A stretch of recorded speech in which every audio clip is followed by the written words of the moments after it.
Hello friends, welcome back to the my new video guys and my YouTube channel guys. Today friend we are going to talk about guys how can we disconnect guys Bluetooth speaker to our Infinix phone device. Friends, you want to disconnect guys your phone Bluetooth speaker to your phone.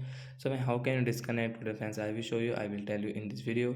So before starting video friends, first of all go and subscribe the channel guys. Click the bell icon and like the video. So guys we will on guys our phone setting guys. So disconnect guys speaker.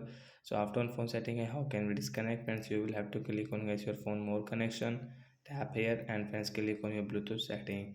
So every device guys we have connected guys we can disconnect from the right side icon guys, tap here disconnect option guys, tap on disconnect, then guys your Bluetooth speaker will disconnect guys. You cannot use, you want to use guys you will have to only click, it will connect automatic. So like that guys we can disconnect guys our Bluetooth speaker to Infinix phone device. So bye bye friends, we will meet on next video with new topic. Before going guys please go and like the video, subscribe the channel. Bye bye friends.